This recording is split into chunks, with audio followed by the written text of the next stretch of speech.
प्रिय दर्शकों, आज की इस नई दिलचस्प कहानी में आप सभी का स्वागत है।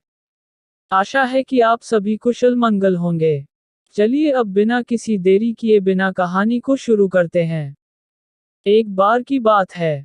एक सुंदर सा रायपुर नाम का नगर था।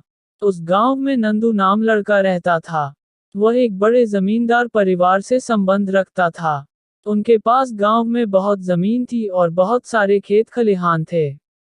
नंदू परिवार के मुखिया उनके पिताजी के बड़े भाई या उनके ताऊ जी थे। घर के अधिकतर फैसले उनके ताऊ जी ही लेते थे। नंदू के घर वालों ने उसे बहुत अच्छे स्कूलों में पढ़ाया और उसे अच्छे संस्कार दिए। नंदू ने व्यावसायिक शिक्षा में स्नातक की उपाधि प्राप्त की थी। वह व्यवसाय के सभी तत्वों के बारे में जानता था, इसलिए उसे व्यवसाय शुरू करने में कोई ज्यादा जोखिम का डर नहीं था, क्योंकि वह व्यवसाय में होने वाले जोखिमों और उतार चढ़ावों के बारे में जानता था।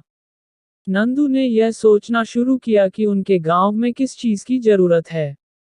काफी देर सोचने के बाद उसे याद आया कि उनके गांव में आटा चक्की नहीं है। लोगों को आटा लेने के लिए दूसरे गांव में जाना पड़ता था। नंदू ने यह तय किया कि वह अपने गांव में एक आटा चक्की लगाएगा। उसने यह बात अपने परिवार वालों को बताई। जब उसके ताऊ जी को यह बात पता चली तो उन्होंने साफ मना कर दिया। उन्होंने कहा कि हमारे गांव में इतनी जमीन है, तुम उस पर काम करो। नंदू के बाकी घर वालों ने उसके ताऊ जी को मना लिया। फिर नंदू ने एक आटा चक्की को अपने गांव में लगाया। नंदू के पास व्यावसायिक ज्ञान होने के कारण उसे कारोबार में मुनाफा होने लगा।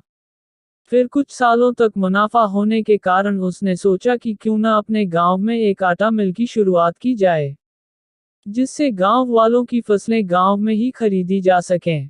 फिर उसने आटा मिल की शुरुआत की। इससे गांव वालों के साथ साथ नंदू को भी फायदा होने लगा। फिर नंदू वहां से भी आगे बढ़ गया और निरंतर प्रयास करके एक सफल व्यापारी बन गया और उसके सभी दोस्त, परिवार वाले और गांव वाले उस पर गर्व करते हैं।